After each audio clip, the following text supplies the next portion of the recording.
गुजरात राज्याच्या जुनागड जिल्ह्यातील गिरनार पर्वतावर असलेल्या गोरक्षनाथ मंदिरात अज्ञात अधर्मी व्यक्तींनी तोडफोड केली असून यावेळी संगमरवरी मूर्तीचे शिर तोडण्यात आले आहे.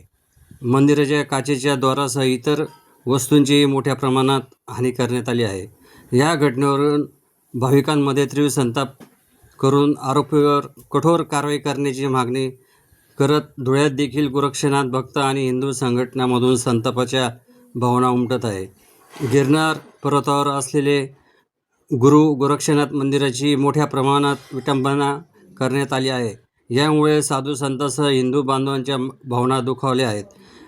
याच तीव्र निषेध नोंदवण्यासाठी आज धुळे जिल्हा अधिकारी कार्यालयावर जोरदार निदर्शने करण्यात आली. यावेळी या मंदिराची तोडफोड करणाऱ्या आरोपींना अटक करून कठोर शासन करण्यात यावे, तसेच पुढील काळात अशा प्रकारे धार्मिक स्थळांची विटंबना होऊ नये यासाठी कडक उपाययोजना कराव्यात, अशी मागणी यावेळी करण्यात आली आहे.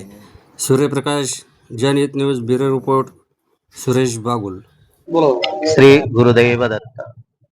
आज येथे नाथ भक्त एकत्रित येण्याचे कारण गिरनार येथे जे गुरु गोरखनाथजी महाराज यांच्या मूर्तीची जी विटंबना झाली आहे, ही विटंबना किती दिवस असे अधर्मी करत राहणार आहे आणि किती दिवस हिंदू समाज हा झोपून राहणार आहे.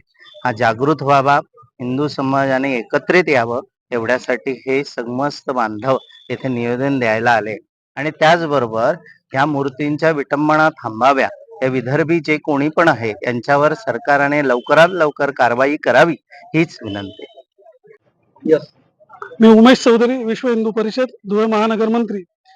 आज या ठिकाणी 4 ऑक्टोबर शनिवारी रात्री जुनागड गुजरात येथे परम पवित्र गिरनार पर्वतावर गुरु गोरक्षनाथ मंदिराची जी काही तोडफोड आणि विध्वंस नराधमांनी आणि विधर्मींनी केला आहे, त्याचा निषेध करण्यासाठी सकल नाथपंथीय संप्रदाय आणि हिंदू समाज, हिंदू संघटना या ठिकाणी एकवटले आहे. आणि शासनाला अशा नराधमांवर कठोर कारवाई झाली पाहिजे आणि यापुढे असा विध्वंस हिंदू समाज सहन करून घेणार नाही. यापुढे असं झालं तर हिंदू समाजाला रस्त्यावर येण्याशिवाय दुसरा पर्याय उरणार नाही, ही सूचना करण्यासाठी आणि निवेदन देण्यासाठी आम्ही या ठिकाणी आलेलो.